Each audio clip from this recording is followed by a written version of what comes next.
Hello and welcome to the Short Story Workshop. My name's Melody, I'm here with Matt and Simone, and this week's story is The Mask by Robert W. Chambers. Matt chose this week's story. Matt, could you introduce us to The Mask, please? Okay, so this is a story from Robert W. Chambers' collection, The King in Yellow, which is a collection of short stories which all feature this fictional play called The King in Yellow, which apparently when you read Act 2 makes you crazy, you go insane. So this story also has The King in Yellow in it, but it has quite a minor role. It's mostly a kind of whimsical kind of story, and of course it goes on to inspire many other fantasy and horror stories. Lovecraft particularly liked The King in Yellow, and there are references to it all over the place, from like Dark Souls to True Detective. So it's a very interesting collection to look at. Okay, great. And if you're worried after hearing that introduction, please be assured that we've all read the story and none of us are mad. Or are we?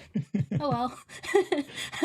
I guess listen to this at your own risk. Here is The Mask by Robert W. Chambers.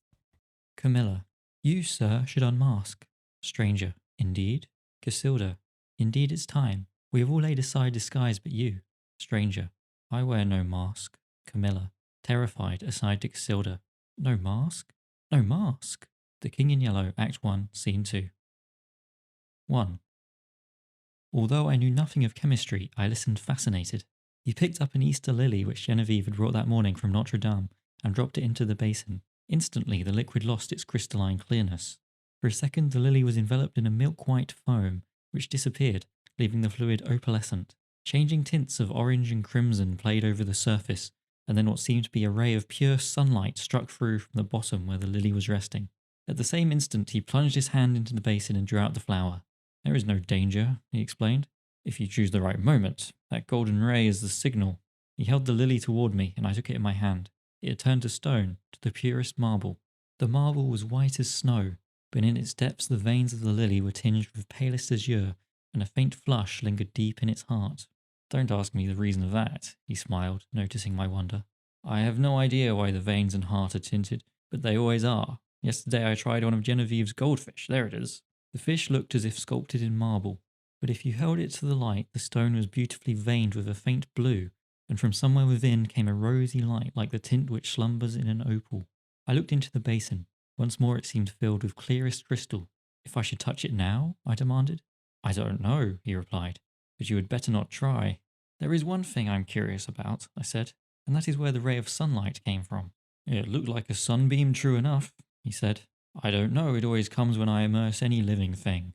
Perhaps, he continued, smiling, perhaps it is the vital spark of the creature escaping to the source from whence it came. I saw he was mocking and threatened him with a mahl stick, but he only laughed and changed the subject. Stay to lunch. Genevieve will be here directly. I saw her going to early mass, I said, and she looked as fresh and sweet as that lily, before you destroyed it. Do you think I destroyed it? Said Boris gravely. Destroyed, preserved, how can we tell? We sat in the corner of a studio near his unfinished group of The Fates. He leaned back on the sofa, twirling a sculptor's chisel and squinting at his work. By the way, he said, I finished pointing up that old academic Ariadne, and I suppose it will have to go to the salon. It's all I have ready this year, but after the success the Madonna brought me, I feel ashamed to send a thing like that. The Madonna, an exquisite marble for which Genevieve had sat, had been the sensation of last year's salon. I looked at the Ariadne. It was a magnificent piece of technical work, but I agreed with Boris that the world would expect something better of him than that. Still, it was impossible now to think of finishing in time for the salon, that splendid terrible group half shrouded in the marble behind me. The Fates would have to wait. We were proud of Boris Yvain. We claimed him and he claimed us on the strength of his having been born in America, although his father was French and his mother was a Russian. Everyone in the Beaux Arts called him Boris, and yet there were only two of us whom he addressed in the same familiar way, Jack Scott and myself. Perhaps my being in love with Genevieve had something to do with his affection for me. Not that it had ever been acknowledged between us, but after all was settled and she had told me with tears in her eyes that it was Boris whom she loved, I went over to his house and congratulated him. The perfect cordiality of that interview did not deceive either of us, I always believed, although to one at least it was a great comfort. I do not think he and Genevieve ever spoke of the matter together, but Boris knew. Genevieve was lovely.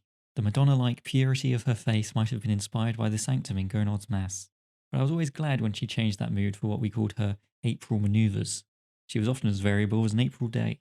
In the morning, grave, dignified, and sweet; at noon, laughing, capricious; at evening, whatever one least expected. I preferred her so rather than in that Madonna like tranquillity which stirred the depths of my heart. I was dreaming of Genevieve when he spoke again. What do you think of my discovery, Alec? I think it wonderful. I shall make no use of it, you know, beyond satisfying my own curiosity so far as may be, and the secret will die with me. It would be rather a blow to sculpture, would it not?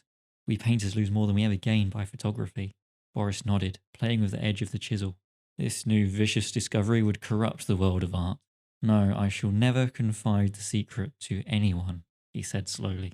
It would be hard to find anyone less informed about such phenomena than myself. But of course I had heard of mineral springs so saturated with silica that the leaves and twigs which fell into them were turned to stone after a time. I dimly comprehended the process, how the silica replaced the vegetal matter, atom by atom, and the result was a duplicate of the object in stone. This, I confess, had never interested me greatly, and as for the ancient fossils thus produced, they disgusted me. Boris, it appeared, feeling curiosity instead of repugnance, had investigated the subject and had accidentally stumbled upon a solution which, attacking the immersed object with a ferocity unheard of, in a second did the work of years.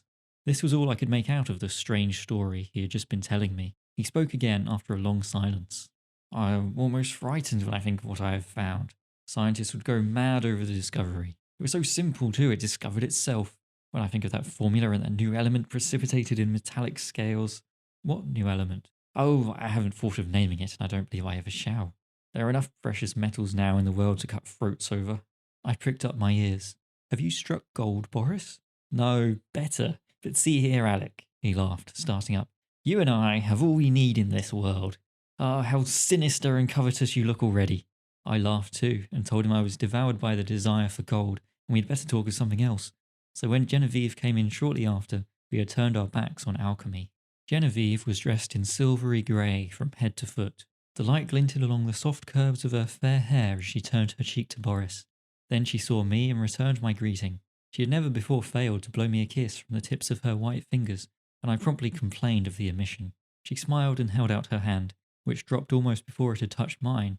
Then she said, looking at Boris, "You must ask Alec to stay for luncheon." This was also something new. She had always asked me herself until today. "I did," said Boris shortly. "And you said yes, I hope?" She turned to me with a charming conventional smile. I might have been an acquaintance of the day before yesterday. I made her a low bow. "J'avais bien l'honneur, madame." But refusing to take up her usual bantering tone, she murmured a hospitable commonplace and disappeared. Boris and I looked at one another. "I had better go home, don't you think?" I asked. "Hanged if I know," he replied frankly. While we were discussing the advisability of my departure, Genevieve reappeared in the doorway without her bonnet. She was wonderfully beautiful, but her colour was too deep, and her lovely eyes were too bright. She came straight up to me and took my arm. "Luncheon is ready.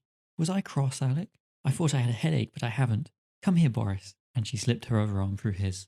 "Alec knows that after you there is no one in the world whom I like as well as I like him, so if he sometimes feels snubbed, it won't hurt him." "A la bonheur," I cried. "Who says there are no thunderstorms in April?" "Are you ready?" chanted Boris. "Aye, ready." And arm in arm we raced into the dining room, scandalising the servants. After all, we were not so much to blame. Genevieve was 18, Boris was 23, and I not quite 21. 2. Some work that I was doing about this time on the decorations for Genevieve's boudoir kept me constantly at the quaint little hotel in the Rue Saint Cecile. Boris and I in those days laboured hard but as we pleased, which was fitfully, and we all three, with Jack Scott, idled a great deal together. One quiet afternoon I had been wandering alone over the house, examining curios, prying into odd corners, bringing out sweetmeats and cigars from strange hiding places, and at last I stopped in the bathing room. Boris, all over clay, stood there washing his hands. The room was built of rose-coloured marble excepting the floor, which was tessellated in rose and grey. In the centre was a square pool sunken deep below the surface of the floor. Steps led down into it, sculptured pillars supported a frescoed ceiling. A delicious marble Cupid appeared to have just alighted on his pedestal at the upper end of the room. The whole interior was Boris's work and mine. Boris, in his working clothes of white canvas, scraped the traces of clay and red modelling wax from his handsome hands and coquetted over his shoulder with the Cupid. "I see you," he insisted. "Don't try to look the other way and pretend not to see me. You know who made you, little humbug." It was always my role to interpret Cupid's sentiments in these conversations, and when my turn came, I responded in such a manner that Boris seized my arm and dragged me towards the pool, declaring he would duck me. Next instant, he dropped my arm and turned pale. "Good God," he said. "I forgot the pool is full of the solution." I shivered a little and dryly advised him to remember better where he had stored the precious liquid. "In heaven's name, why do you keep a small lake of that gruesome stuff here of all places?" I asked. "I want to experiment on something large," he replied. "On me, for instance?" "Ah, that came too close for jesting, but I do want to watch the action of that solution on a more highly organized living body. There is that big white rabbit," he said, following me into the studio. Jack Scott, wearing a paint-stained jacket, came wandering in, appropriated all the oriental sweetmeats he could lay his hands on, looted the cigarette case, and finally he and Boris disappeared together to visit the Luxembourg Gallery, where a new silver bronze by Rodin and a landscape of Monet's were claiming the exclusive attention of artistic France. I went back to the studio and resumed my work. It was a Renaissance screen, which Boris wanted me to paint for Genevieve's boudoir. But the small boy who was unwillingly dawdling through a series of poses for it today refused all bribes to be good. He never rested an instant in the same position, and inside of 5 minutes I had as many different outlines of the little beggar. "Are you posing or are you executing a song and dance, my friend?" I inquired. "Whichever monsieur pleases," he replied with an angelic smile. Of course I dismissed him for the day, and of course I paid him for the full time, that being the way we spoil our models. After the young imp had gone, I made a few perfunctory daubs at my work, but was so thoroughly out of humour that it took me the rest of the afternoon to undo the damage I had done. So at last I scraped my palette, stuck my brushes in a bowl of black soap, and strolled into the smoking room. I really believe that, excepting Genevieve's apartments, no room in the house was so free from the perfume of tobacco as this one. It was a queer chaos of odds and ends, hung with threadbare tapestry. A sweet-toned old spinet in good repair stood by the window. There were stands of weapons, some old and dull, others bright and modern, festoons of Indian and Turkish armour over the mantel, 2 or 3 good pictures, and a pipe rack. It was here that we used to come for new sensations in smoking. I doubt if any type of pipe ever existed which was not represented in that rack. When we had selected one, we immediately carried it somewhere else and smoked it, for the place was, on the whole, more gloomy and less inviting than any in the house. But this afternoon the twilight was very soothing. The rugs and skins on the floor looked brown and soft and drowsy. The big couch was piled with cushions. I found my pipe and curled up there for an unaccustomed smoke in the smoking room. I had chosen one with a long flexible stem, and lighting it fell to dreaming. After a while it went out, but I did not stir. I dreamed on and presently fell asleep. I awoke to the saddest music I had ever heard. The room was quite dark. I had no idea what time it was. A ray of moonlight silvered one edge of the old spinet, and the polished wood seemed to exhale the sounds as perfume floats over a box of sandalwood. Someone rose in the darkness and came away weeping quietly, and I was fool enough to cry out, "Genevieve!" She dropped at my voice, and I had time to curse myself while I made a light and tried to raise her from the floor. She shrank away with a murmur of pain. She was very quiet and asked for Boris. I carried her to the divan and went to look for him, but he was not in the house, and the servants were gone to bed. Perplexed and anxious, I hurried back to Genevieve. She lay where I had left her, looking very white. "I can't find Boris nor any of the servants," I said. "I know," she answered faintly. "Boris has gone to Ept with Mr. Scott. I did not remember when I sent you for him just now. But he can't get back in that case before tomorrow afternoon, and are you hurt? Did I frighten you into falling? What an awful fool I am, but I was only half awake. Boris thought you had gone home before dinner. Do please excuse us for letting you stay here all this time." "I've had a long nap," I laughed, so sound that I did not know whether I was still asleep or not when I found myself staring at a figure that was moving toward me and called out your name. "Have you been trying the old spinet? You must have played very softly." I would tell 1,000 more lies worse than that one to see the look of relief that came into her face. She smiled adorably and said in her natural voice, "Alec, I tripped on that wolf's head and I think my ankle is sprained. Please call Marie and then go home." I did as she bade me and left her there when the maid came in. 3. At noon next day when I called, I found Boris walking restlessly about his studio. "Genevieve is asleep just now," he told me. "The sprain is nothing, but why should she have such a high fever? The doctor can't account for it, or else he will not," he muttered. "Genevieve has a fever?" I asked. "I should say so, and has actually been a little light-headed at intervals all night." The idea! Gay little Genevieve without a care in the world, and she keeps saying her heart's broken and she wants to die. My own heart stood still. Boris leaned against the door of his studio, looking down, his hands in his pockets, his kind, keen eyes clouded, a new line of trouble drawn over the mouth's good mark that made the smile. The maid had orders to summon him the instant Genevieve opened her eyes. We waited and waited, and Boris, growing restless, wandered about, fussing with modelling wax and red clay. Suddenly he started for the next room. "Come and see my rose-coloured bath full of death," he cried. "Is it death?" I asked, to humour his mood. "You're not prepared to call it life, I suppose," he answered. As he spoke, he plucked a solitary goldfish squirming and twisting out of its globe. "We'll send this one after the other, wherever that is," he said. There was feverish excitement in his voice. A dull weight of fever lay on my limbs and on my brain as I followed him to the fair crystal pool with its pink-tinted sides, and he dropped the creature in. Falling, its scales flashed with a hot orange gleam in its angry twistings and contortions. The moment it struck the liquid, it became rigid and sank heavily to the bottom. Then came the milky foam, the splendid hues radiating on the surface, and then the shaft of pure serene light broke through from seemingly infinite depths. Boris plunged in his hand and drew out an exquisite marble thing, blue-veined, rose-tinted, and glistening with opalescent drops. "Child's play," he muttered, and looked wearily, longingly at me, as if I could answer such questions. But Jack Scott came in and entered into the game, as he called it, with ardour. Nothing would do but to try the experiment on the white rabbit then and there.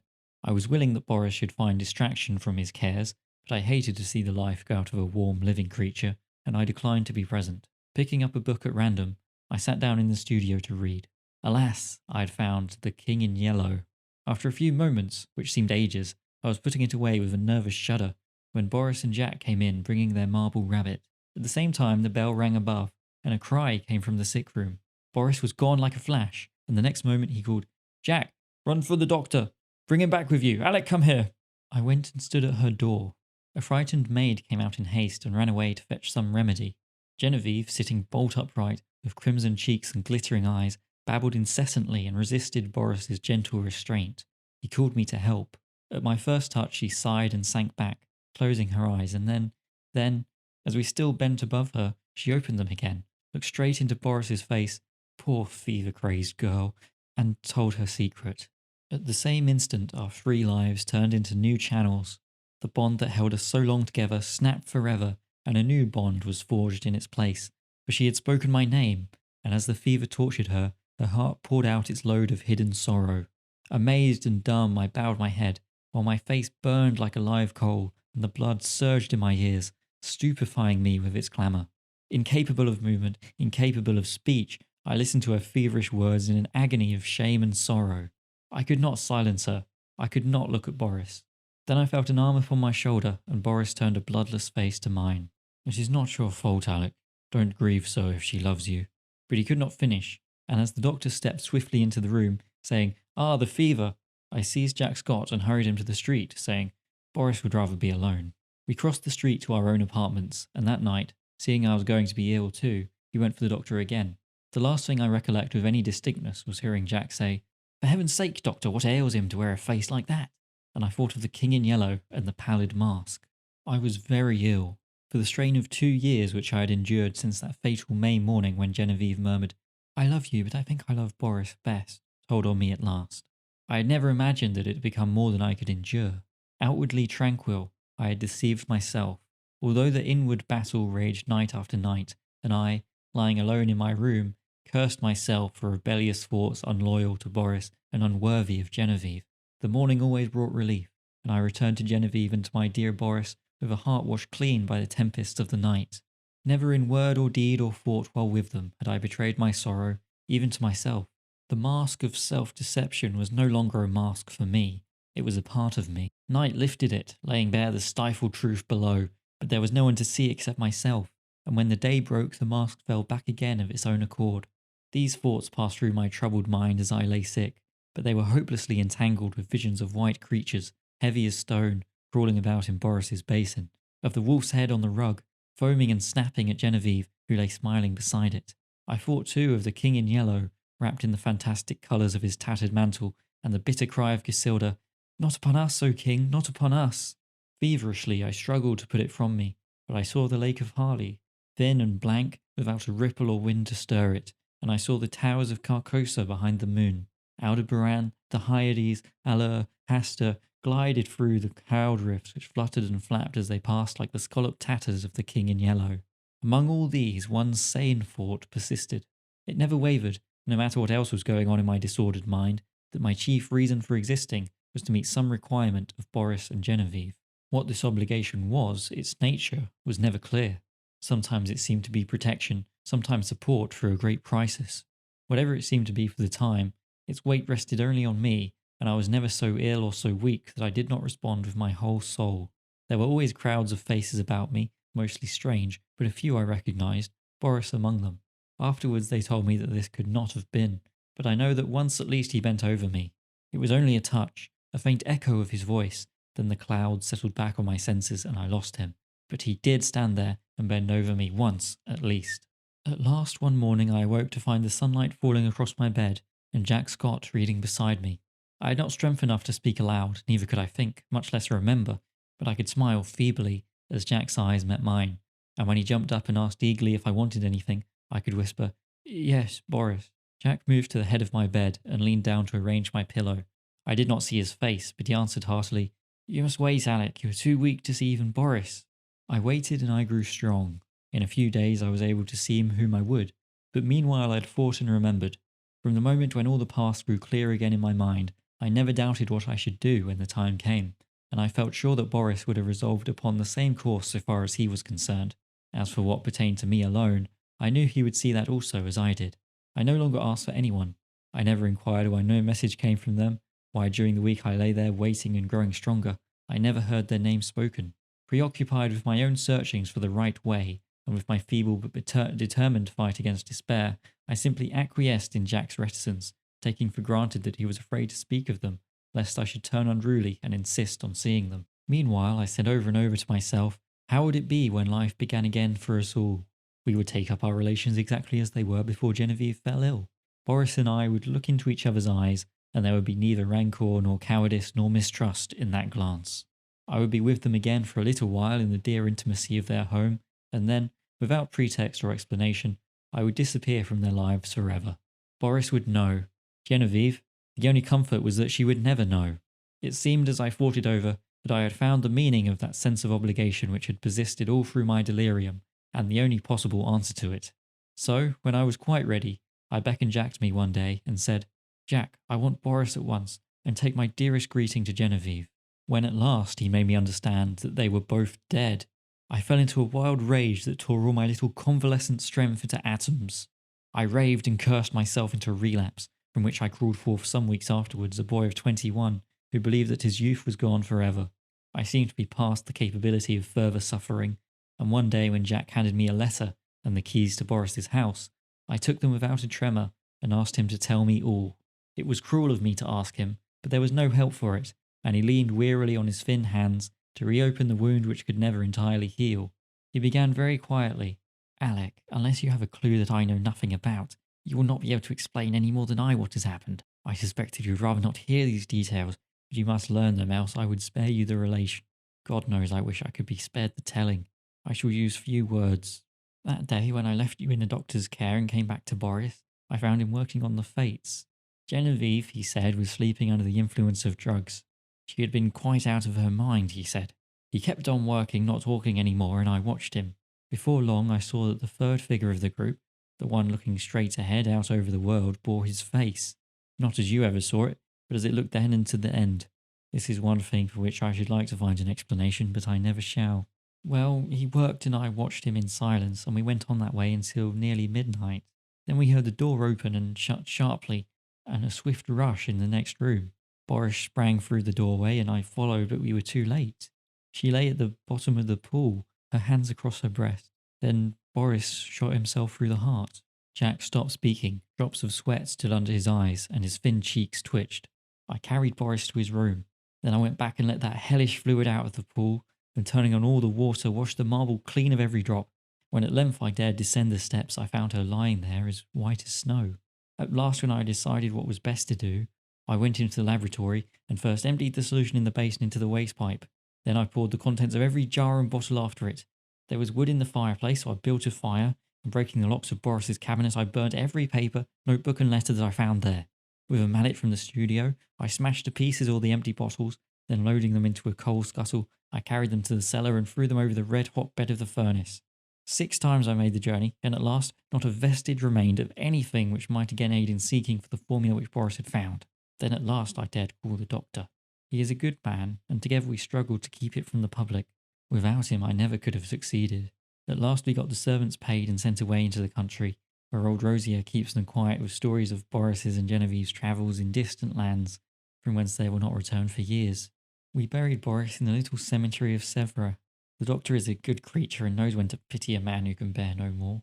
He gave me a certificate of heart disease and asked no questions of me. Then, lifting his head from his hands, he said, "Open the letter, Alec. It's for us both." I tore it open. It was Boris's will, dated a year before. He left everything to Genevieve, and in case of her dying childless, I was to take control of the house in the Rue Saint Cecile, and Jack Scott the management at Ept. On our deaths, the property reverted to his mother's family in Russia, with the exception of the sculptured marbles executed by himself. These he left to me.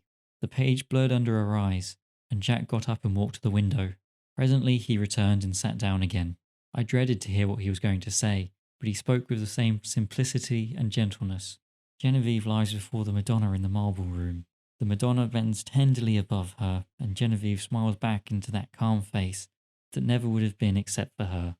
His voice broke, but he grasped my hand, saying, "Courage, Alec." Next morning, he left for Epp to fulfill his trust. 4. The same evening, I took the keys and went into the house I had known so well. Everything was in order, but the silence was terrible. Though I went twice to the door of the marble room, I could not force myself to enter. It was beyond my strength. I went into the smoking room and sat down before the spinet. A small lace handkerchief lay on the keys, and I turned away, choking. It was plain I could not stay, so I locked every door, every window, and the 3 front and back gates, and went away. Next morning Alcide packed my valise, and leaving him in charge of my apartments, I took the Orient Express for Constantinople. During the 2 years that I wandered through the East, at first in our letters we never mentioned Genevieve and Boris. Gradually their names crept in.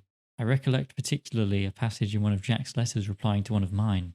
"What you tell me of seeing Boris bending over you while you lay ill, and feeling his touch on your face, and hearing his voice, of course troubles me. This that you describe must have happened a fortnight after he died. I say to myself that you were dreaming, that it was part of your delirium, but the explanation does not satisfy me, nor would it you." Toward the end of the 2nd year, a letter came from Jack to me in India, so unlike anything that I had ever known of him that I decided to return at once to Paris. He wrote, "I am well, and sell all of my pictures as artists do, have no need of money. I have not a care of my own, but I am more restless than if I had. I am unable to shake off a strange anxiety about you. It is not apprehension, it is rather a breathless expectancy of what God knows. I can only say it is wearing me out. Nights I dream always of you and Boris. I can never recall anything afterward, but I wake in the morning with my heart beating, and all day the excitement increases until I fall asleep at night to recall the same experience. I am quite exhausted by it, and I have determined to break up this morbid condition. I must see you. Shall I go to Bombay, or will you come to Paris?" I telegraphed him to expect me by the next steamer. When we met, I thought he had changed very little. I, he insisted, looked in splendid health. It was good to hear his voice again, and as we sat and chatted about what life still held for us, we felt that it was pleasant to be alive in the bright spring weather. We stayed in Paris together a week, and then I went for a week to Ept with him. But first of all we went to the cemetery at Sèvres, where Boris lay. "Shall we place the fates in the little grove above him?" Jack asked, and I answered, "I think only the Madonna should watch over Boris's grave." But Jack was none the better for my homecoming. The dreams of which he could not retain even the least definite outline continued, and he said that at times the sense of breathless expectancy was suffocating. "You see I do you harm and not good," I said. "Try a change without me." So he started alone for a ramble among the Channel Islands, and I went back to Paris. I had not yet entered Boris's house, now mine, since my return, but I knew it must be done. It had been kept in order by Jack. There were servants there, so I gave my own apartment and went there to live. Instead of the agitation I had feared, I found myself able to paint there tranquilly. I visited all the rooms, all but one. I could not bring myself to enter the marble room where Genevieve lay, and yet I felt the longing growing daily to look upon her face, to kneel beside her. One April afternoon I lay dreaming in the smoking room, just as I had lain 2 years before, and mechanically I looked upon the tawny eastern rugs for the wolf skin. At last I distinguished the pointed ears and flat cruel head, and I thought of my dream where I saw Genevieve lying beside it. The helmet still hung against the threadbare tapestry, among them the old Spanish morion, which I remember Genevieve had once put on while we were amusing ourselves with the ancient bits of mail. I turned my eyes to the spinet. Every yellow key seemed eloquent of her caressing hand, and I rose, drawn by the strength of my life's passion, to the sealed door of the marble room. The heavy door swung inward under my trembling hands. Sunlight poured through the window, tipping with gold the wings of Cupid, and lingered like a nimbus over the brows of the Madonna, her tender face bent in compassion over a marble form so exquisitely pure that I knelt and signed myself. Genevieve lay in the shadow under the Madonna, and yet, through her white arms, I saw the pale azure vein, and beneath her softly clasped hands, the folds of her dress were tinged with rose, as if from some faint warm light within her breast. Bending, with a breaking heart, I touched the marble drapery with my lips, then crept back into the silent house. A maid came and brought me a letter, and I sat down in the little conservatory to read it. But as I was about to break the seal, seeing the girl lingering, I asked her what she wanted. She stammered something about a white rabbit that had been caught in the house, and asked what should be done with it. I told her to let it loose in the walled garden behind the house, and opened my letter. It was from Jack. It was so incoherent that I thought he must have lost his reason. It was nothing but a series of prayers to me not to leave the house until he could get back. He could not tell me why. There were the dreams, he said. He could explain nothing, but he was sure that I must not leave the house in the Rue Saint Cecile. As I finished reading, I raised my eyes and saw the same maidservant standing in the doorway, holding a glass dish in which 2 goldfish were swimming. Put them back in the tank and tell me what you mean by interrupting me, I said. With a half-suppressed whimper, she emptied water and fish into an aquarium at the end of the conservatory, and turning to me, asked my permission to leave my service. She said people were playing tricks on her, evidently with a design of getting her into trouble. The marble rabbit had been stolen, and a live one had been brought into the house. The 2 beautiful marble fish were gone, and she had just found these common live things flopping about on the dining room floor. I reassured her and sent her away, saying I would look about myself. I went into the studio. There was nothing there but my canvases and some casts, except the marble of the Easter lily. I saw it on a table across the room. Then I strode angrily over to it. But the flower I lifted from the table was fresh and fragile and filled the air with perfume. Then suddenly I comprehended and sprang through the hallway to the marble room. The doors flew open, the sunlight streamed into my face, and through it, in a heavenly glory, the Madonna smiled, as Genevieve lifted her flushed face from her marble couch and opened her sleepy eyes.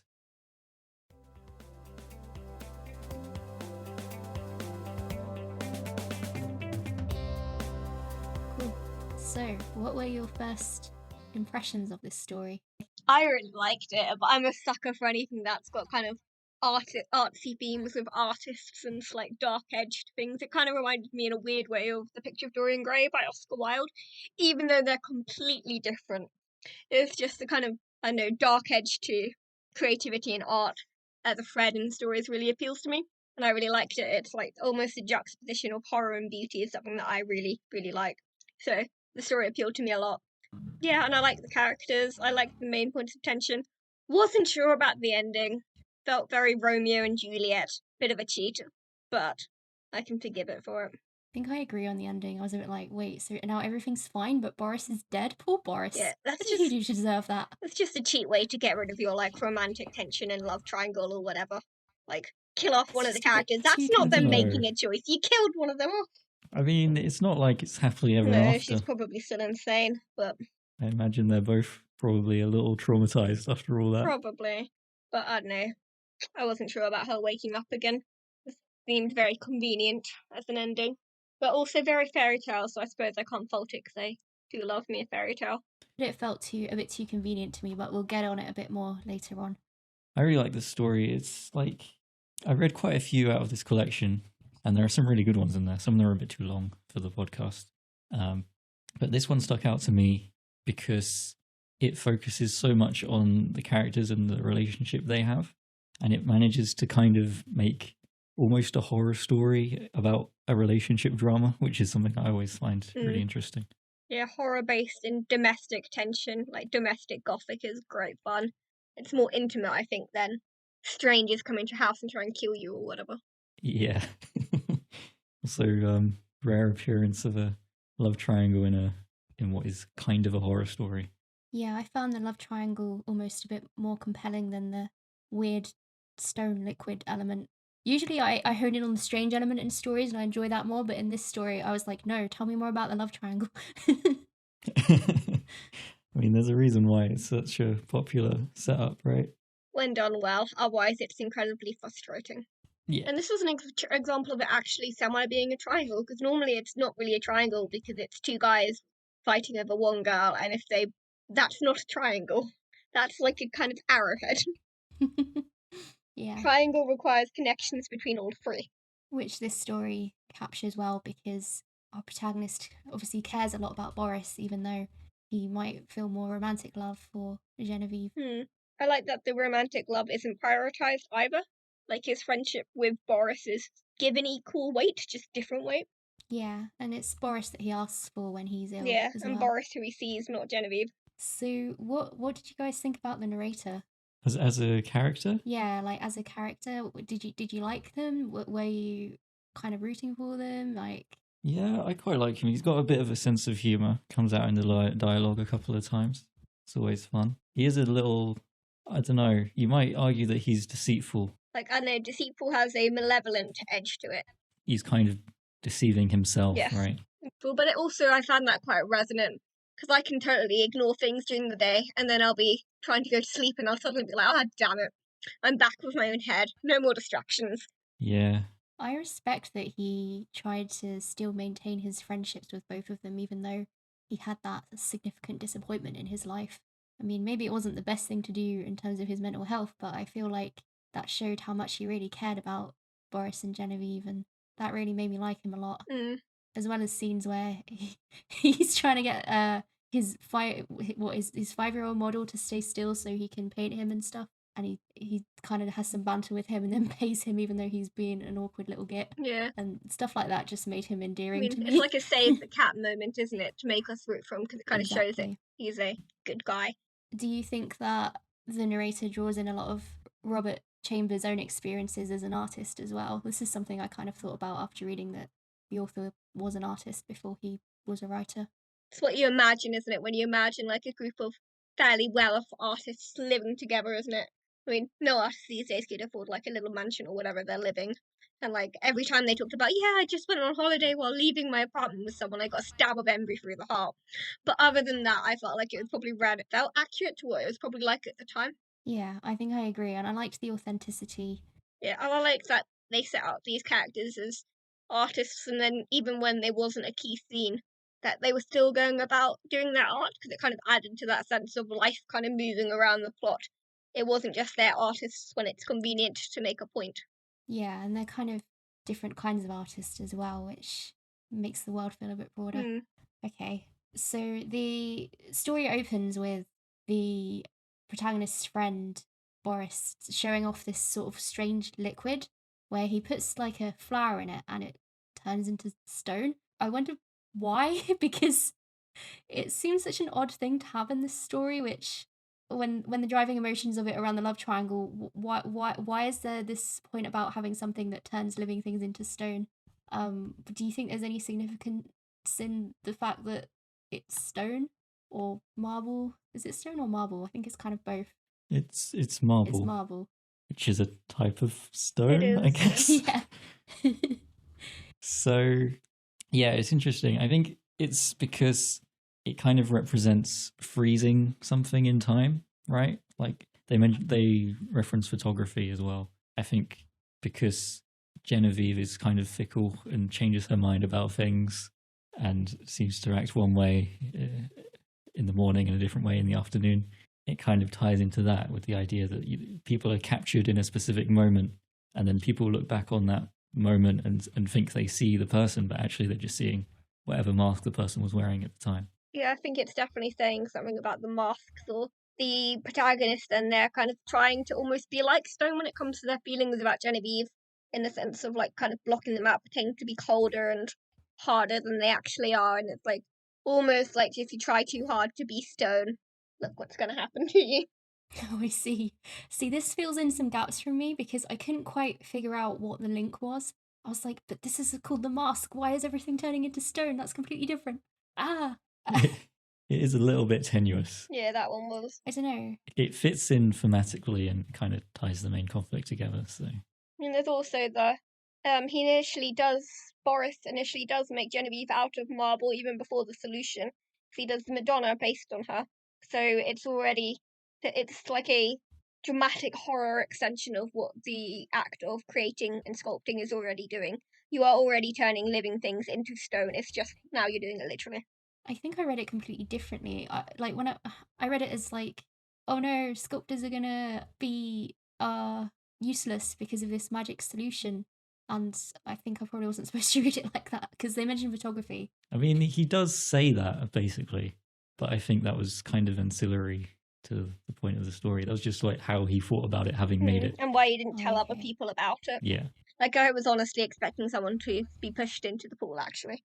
He almost pushes our poor protagonist into the pool. I know, it's why I thought it was foreshadowing it, and then they would get into a massive fight after the Genevieve reveal, is what I thought would happen.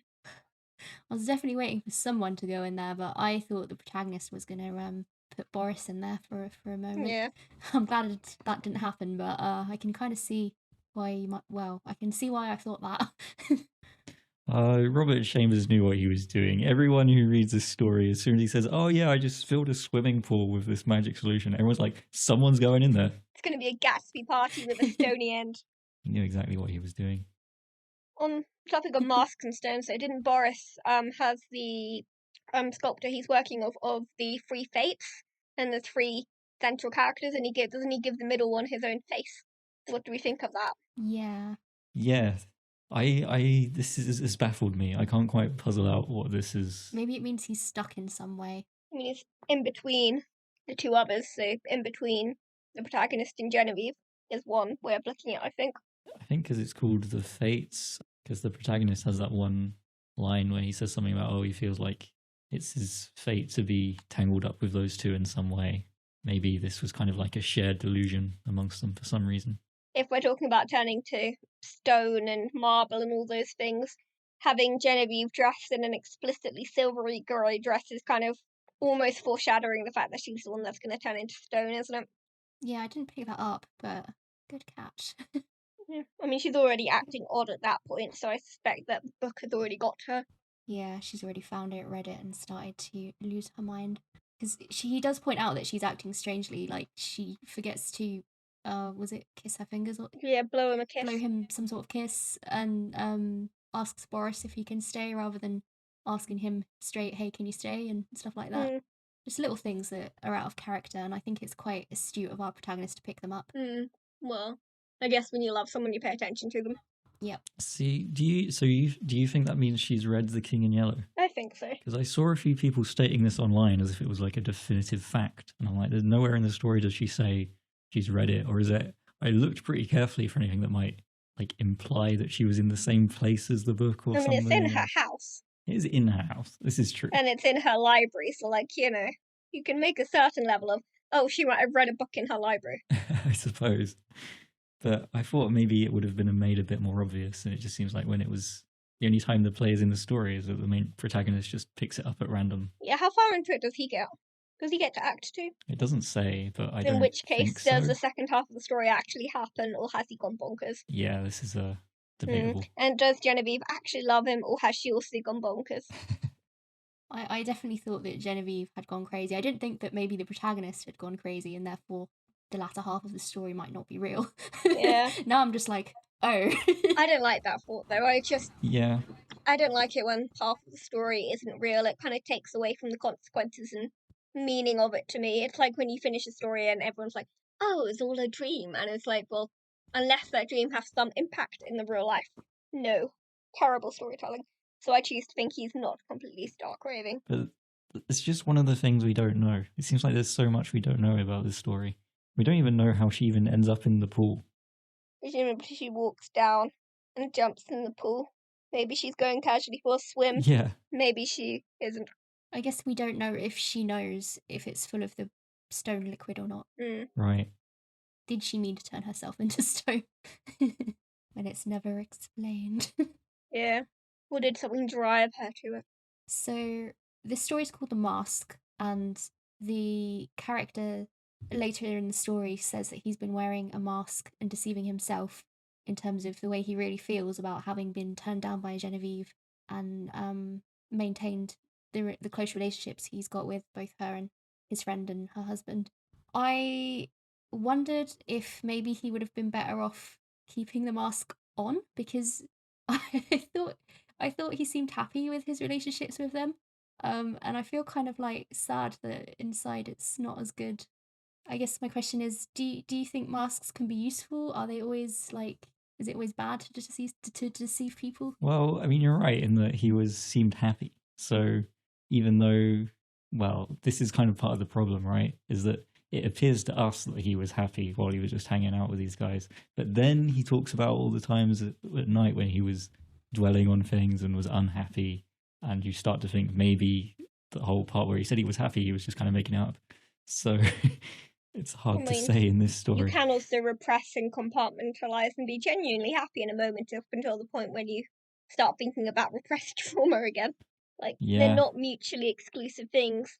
Moods can be very temperamental, and you can get a benefit out of something even if it hurts. Like, do you think a mask can be worn forever, or do you think it'll always have to come off in the end, a bit like what happens to the protagonist in this story? I think the issue is less a mask to other people and more a mask to yourself, and you can't hide from yourself forever. Like, the issue with the protagonist isn't that he's hiding from them, it's that he's hiding his own feelings from himself, and therefore not dealing with them. Like, you're allowed to put on a good face to other people, but to yourself, you have to eventually work through the things. Otherwise, you're not going to get better. Yeah, I like that interpretation. Same. I was also thinking about how it's really useful to consider when you're writing characters what kind of masks they put on for other people.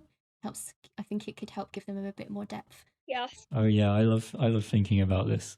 I love thinking about the different like parts of the self as is defined in psychology, where you have the person who you think you are, the person who other people think you are, and the person that you're trying to be. And it's really nice when thinking about character to have those three things be separate, because that really helps you pin down how they're going to act in different situations, or it helps me anyway. Yeah, because then you can kind of start pinpointing how are they going to react to different people. What does it say about them that, for example, say maybe they treat their equals very differently to how they treat, I don't know, people they consider inferior to themselves, for example, can be a really good way of showcasing a nice character not actually being that nice of a person without coming out and saying it. There's also the point that I think in any scene, characters want something, but they will often not come out and explicitly say what they want. I mean, to a certain extent, as you write characters who have wholesome communication, they need to say what they want to a certain point. But even then, unless you're talking to your therapist or something, you don't really come out with, like, I'm doing this, but I think my deep inner drive is actually this. Most people aren't usually that honest. You kind of have to try and guess what they want. And then when you're wrong, things kind of blow up sometimes. But that's an interesting thing to tackle in writing, because at some point you have to kind of try and work through it, and the art of, I guess, conversation in both real life and dialogue is two people coming at it, not saying everything, but saying enough that you can kind of figure it out with each other. I do like conversations where each character is angling for something different and they're not quite clicking. Yeah. And it also creates tension if they want different things or anything like that. Yeah.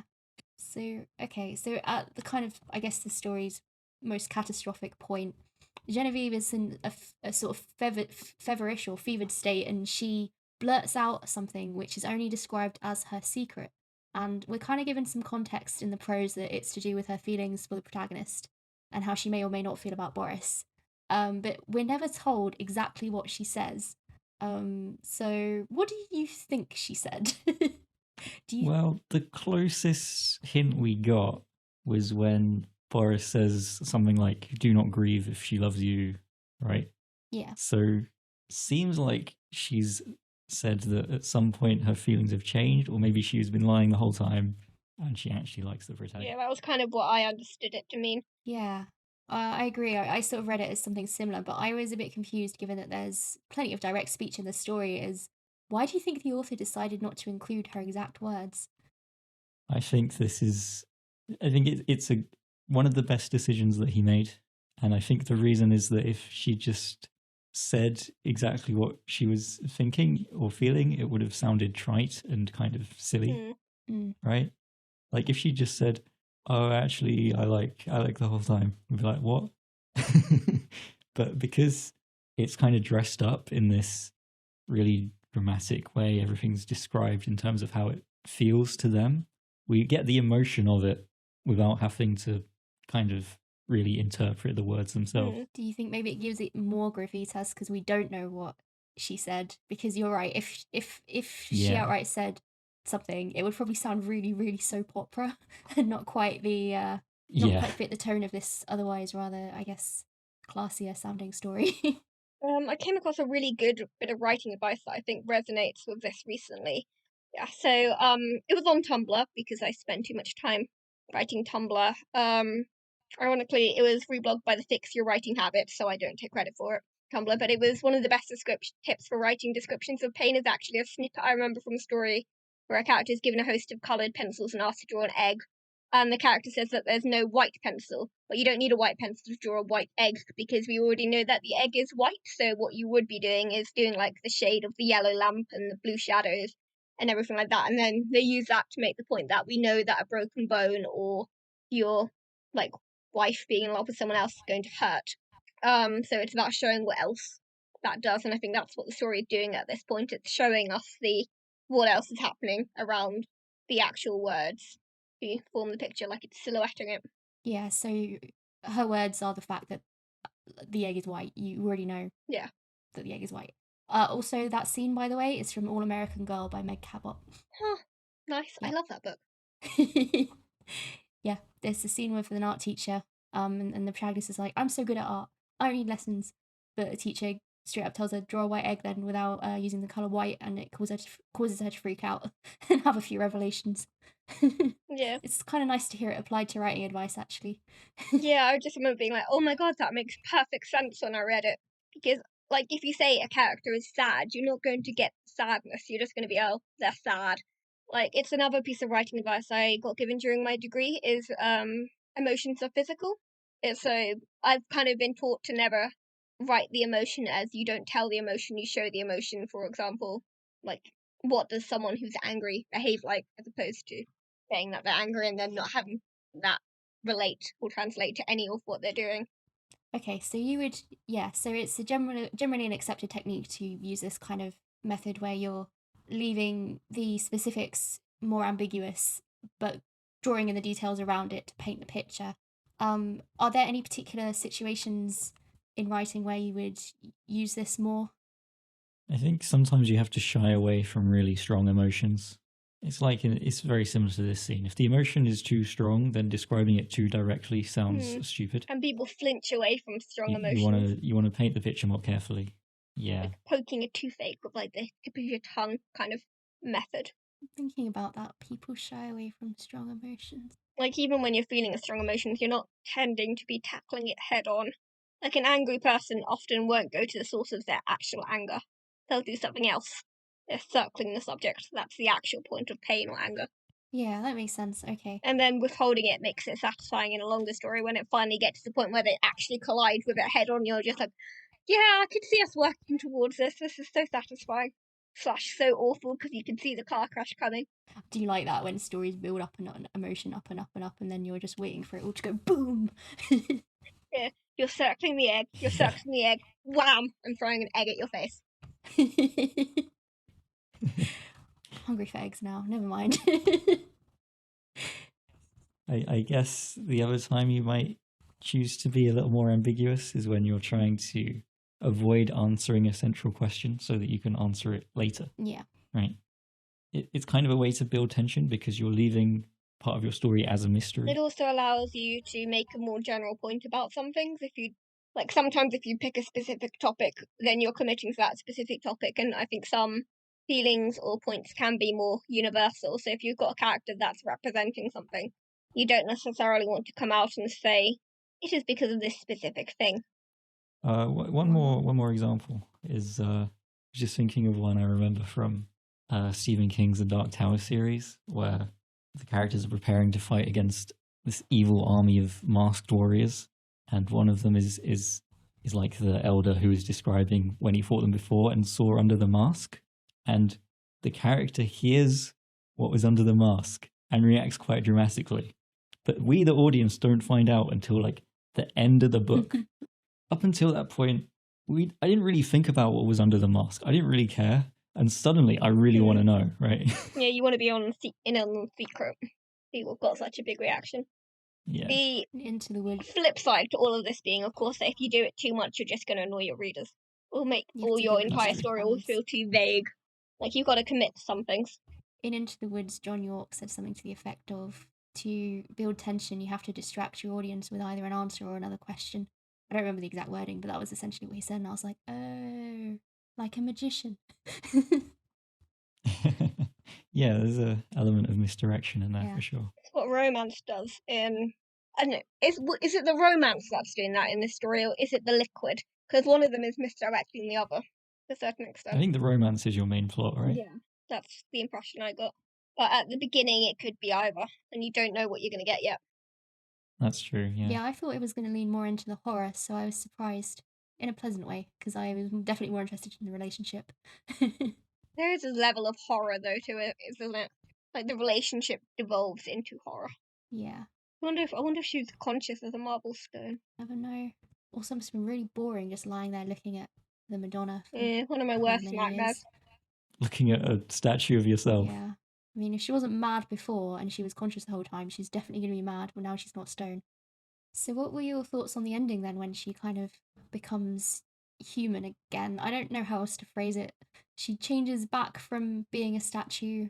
I really wasn't expecting it.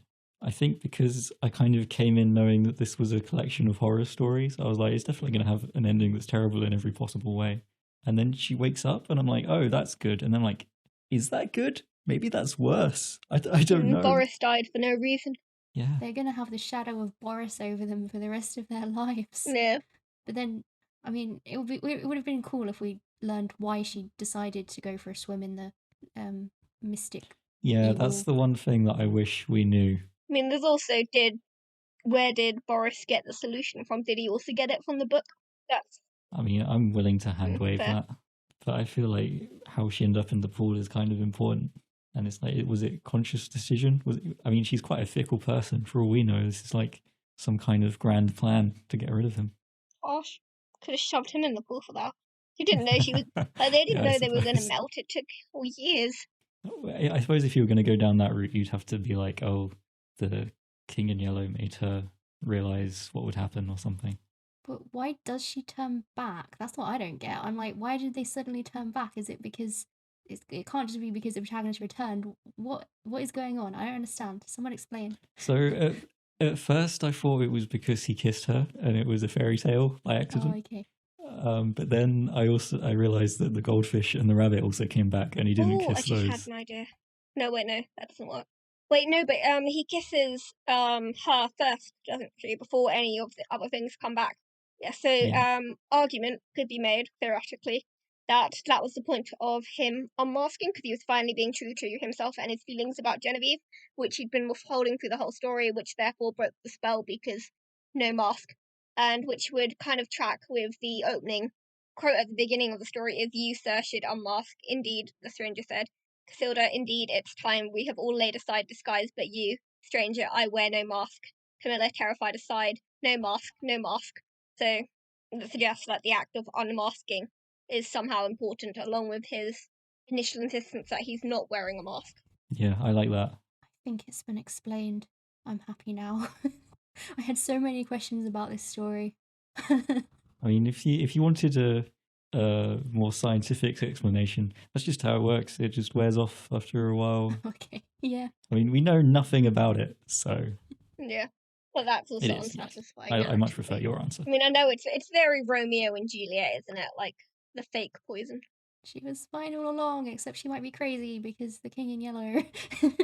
I want to read the rest of this collection now. I think it'll be even better. Because I looked it up a bit, and apparently there's loads of references in the story to all the other stories, so, like, I feel like reading the whole collection through. Yeah, they do link together quite a bit. Which is perhaps my one critique of the story, of how much does it stand alone. This one doesn't link as much as the others do. I thought this one worked pretty well on its own. Because it's only I think it's the second story in the collection. Yeah. So. But yeah, I would definitely recommend it. I've read probably like half of it. It's been really good. Been in the mood for some horror, so maybe it'll be my next read. Yeah, I guess we'll move on. This segues nicely into giving a bit of background about Robert Chambers. So, because The King in Yellow is his most famous short story collection, and quite a lot of people felt like he didn't write anything else that measured up to it in terms of his more supernatural stories. So there's a bit in this story, I think, where is it the protagonist or Boris says that their latest piece can't hold up to what they've done before, and I thought that was a bit prophetic for the author. I was like, oh no, self-fulfilling prophecy, Well, maybe. depends who you ask. Yeah, he did write a lot of different stories. So not only did he write this more supernatural stuff, but he also wrote romantic and historical fiction as well. So he wrote in a lot of different genres. He started off as an artist. He studied in Paris, so he was from America. He did quite well as an artist. He sold some of his work to magazines, including to Vogue. His romantic fiction was really popular with young ladies who were beginning to move into the workplace and earn their own income. The working woman was even called a Chambers girl for a short time, which I thought was cool. How to know you've made a social impact. Yeah, they name a kind of girl after you. You can tell he's got an affinity towards the romance. Yeah. It's really not something you can force yourself to write, I don't think. I think it's always really obvious when you read a writer who's trying to incorporate a romance that they're not interested in. Because it's not the point, and they feel like they've shoehorned one in because all stories have a romance. Like, it's really obvious, I think. But anyway. I think they call that romantic plot tumour on TV tropes. That's great. I like that. Yeah, so he was well regarded, as Matt said earlier, by Lovecraft and a few other famous authors. Well, at least they sort of seem to change their mind about him after he died. And there's this quote from Lovecraft, which was put in a letter.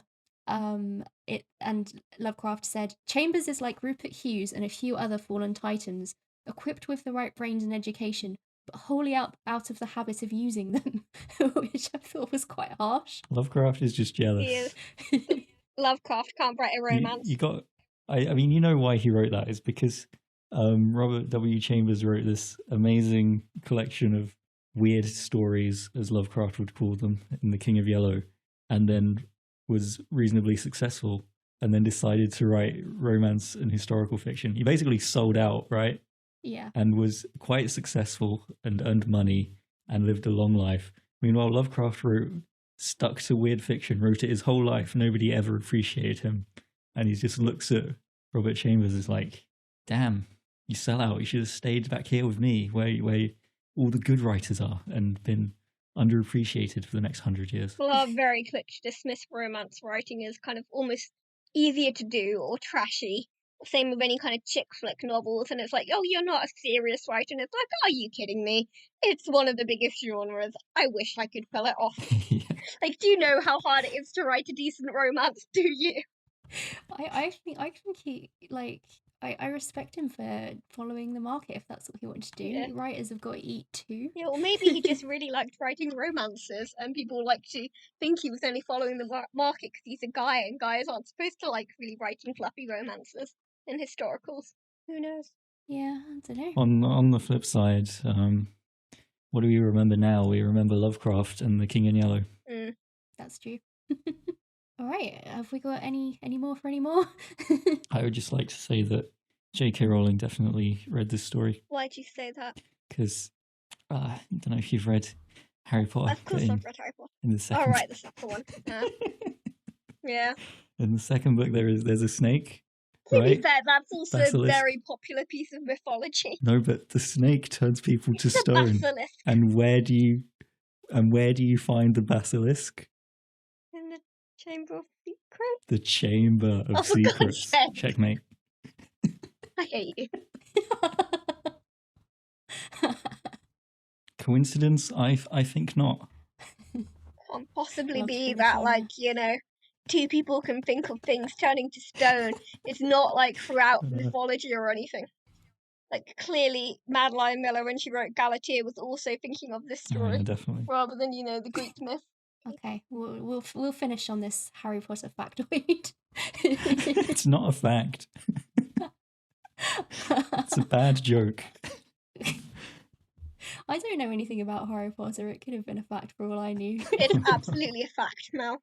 And in the third one, they meet someone with a yellow face. Oh, Do God. they? No. Oh, that Harry. He really gets up to some stuff. Yeah. She nearly called him Robert, but had to change it for copyright reasons. Well, I'm so glad that we got onto this. These are amazing facts for this Robert W. Chambers episode. Okay, well, thank you for listening. I've forgotten everything else I'm supposed to say. First, you say where people can find all of our stories and our previous episodes. You can find all of our stories and previous episodes on theshortstoryworkshop.com. You can also find us on Twitter. I'm at Figureholic. Matt At Matt B. Writer. Simone is T_M_typewriter, also known as modern typewriter. Alright, thank you for listening. We'll be back with another story next week. Goodbye.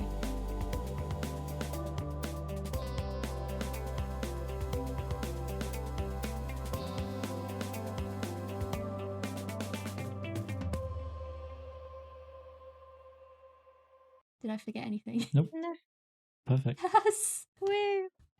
I've only been listening to you do it for 6 months.